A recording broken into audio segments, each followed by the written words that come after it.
السلام عليكم ورحمة الله وبركاته. الحمد لله نحمده ونستعينه ونستغفره ونعوذ بالله من شرور أنفسنا ومن سيئات أعمالنا، من يهده الله فلا مضل له ومن يضلل فلا هادي له، ونشهد أن لا إله إلا الله وحده لا شريك له، ونشهد أن سيدنا وحبيبنا وسندنا ومولانا محمدا عبده ورسوله الذي أرسله بالحق بشيرا ونذيرا وداعيا إلى الله بإذنه وسراجا منيرا. فقد قال الله تعالى في كلامه المجيد وفرقانه الحميد. أعوذ بالله من الشيطان الرجيم. যারা যারা আমার সাথে ঠোঁট মিলাতে পারবেন তারা সকলেই মিলান। আউযু বিল্লাহি মিনাশ শাইতানির রাজীম।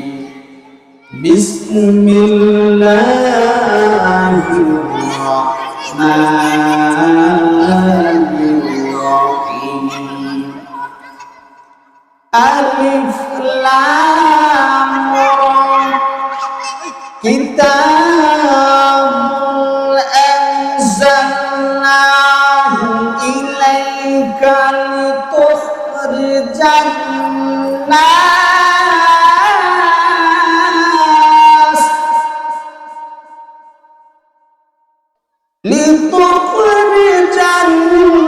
নাস মিনাজ যুলুমাতি ইলান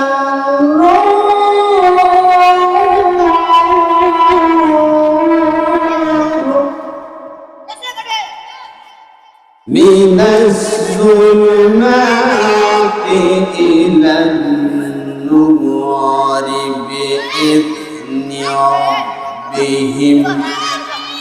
بإذن ربهم لا صراط العزيز الحميد.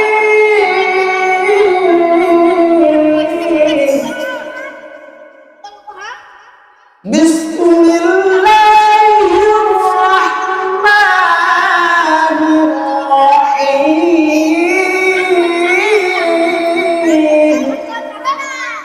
وبالوالدين إحسانا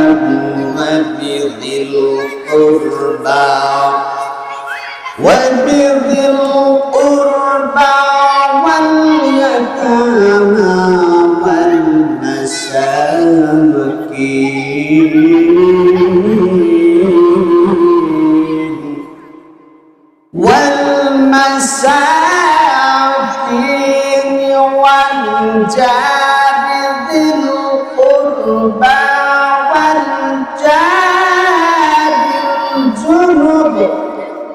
والجار الجنب والصاحب بالجنب وابن السبيل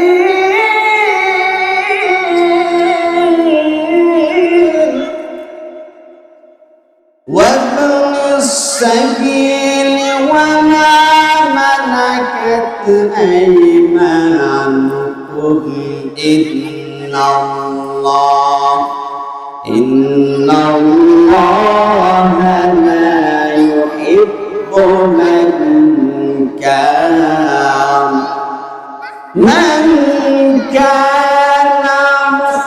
مختالا فخورا.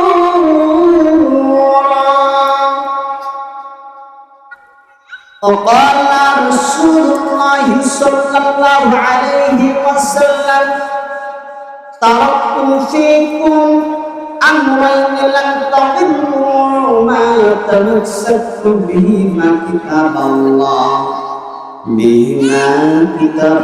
وسنة رسوله. وقال رسول الله صلى الله عليه وسلم لا يؤمن أحدكم حتى أكون أحب إليه من والده وولده والناس أجمعين إن الله وملائكته يصلون على النبي يا أيها الذين آمنوا صلوا عليه وسلموا تسليما. সকলেই দরুদ ইব্রাহিম পাঠ করার চেষ্টা করি। আল্লাহুম্মা সাল্লি আলা মুহাম্মাদ ওয়া আলা আলি মুহাম্মাদ কামা সাল্লাইতা আলা ইব্রাহিম ওয়া আলা আলি ইব্রাহিম ইন্নাকা হামিদুম মাজিদ. আল্লাহুম্মা বারিক আলা মুহাম্মাদ ওয়া আলা আলি মুহাম্মাদ কামা বারাকতা আলা ইব্রাহিম ওয়া আলা আলি ইব্রাহিম ইন্নাকা হামিদুম মাজিদ. আলহামদুলিল্লাহ, সমস্ত প্রশংসা সেই মহান আল্লাহ পাক রব্বুল আলামিনের দরবারে, যে মহান আল্লাহ পাক রব্বুল আলামিন করুণা করে, দয়া মায়া করে অসংখ্য মানুষের মধ্য থেকে বাছাই করে এই তাফসীরুল কুরআন মাহফিলের আয়োজনে আমাদের সকলকে সুস্থ সজ্ঞান অবস্থায় পায়ে হেঁটে এই তাফসীরুল কুরআন মাহফিলের আয়োজনে আমাদেরকে এনে বসিয়েছেন।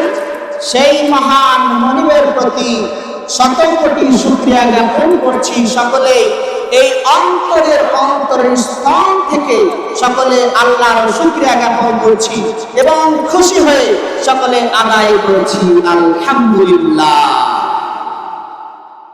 আল্লাহ তাআলার শুকরিয়া জ্ঞাপন করতে আমাদের কোনো কার্পণ্য আছে ভাইরা?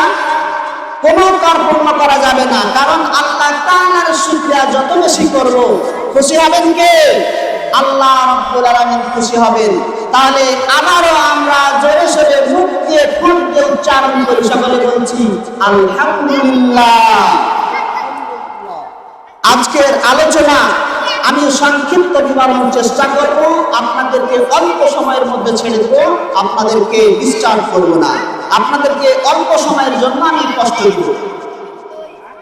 আল্লাহ রাব্বুল আলামিনের এই কোরআনের কথা আর হাদিসের কথা এটা অনেক বহুল, এটার কোনো শেষ নাই। শেষ আছে ভাইরা? এটার কোনো শেষ নাই। এই জন্য আমি অল্প সংখ্যক আমি আলোচনা করব। আল্লাহ রাব্বুল আলামিন এর উপর আল্লাহ রাব্বুল আলামিনের আমরা প্রশংসা করেছি। বাদ আছে মুহাম্মদুর রাসূলুল্লাহ সাল্লাল্লাহু আলাইহি ওয়াসাল্লামের উপর দরুদ পাঠ করব। কেননা আল্লাহর পরে কার স্থান বলেন? আল্লাহর পরে নবী। এই জন্য আমরা বলে থাকি আল্লাহর পরে নবী আমার, আল্লাহর পরে নবী আমার, তারপরে মা জননী, মা যে আমার নয়নের মণি। ঠিক না? এই জন্য আল্লাহর পরে নবীজির স্থান। এই জন্য রাসূলের প্রতি সংক্ষিপ্ত রূপে আমরা দিল থেকে উচ্চারণ করছি, সকলে বলছি সাল্লাল্লাহু আলাইহি ওয়াসাল্লাম। কেন? রাসূলের উপরে একবার যদি দরুদ পাঠ করা হয় তাহলে হাদিস শরীফের ফ্যাসিলিটি, উপকারিতা, ফজিলত জানা দরকার আছে না নাই? আমাদের সকলের জানা দরকার আছে। রাসূল করিম সাল্লাল্লাহু আলাইহি ওয়াসাল্লামের উপর একবার যদি দরুদ পাঠ করা হয়, দিল থেকে, মন থেকে, ঠোঁট দিয়ে যদি একবার উচ্চারিত করি, তাহলে রাসূল সাল্লাল্লাহু আলাইহি ওয়াসাল্লাম বললেন মান সাল্লা আলাইয়া সালাতান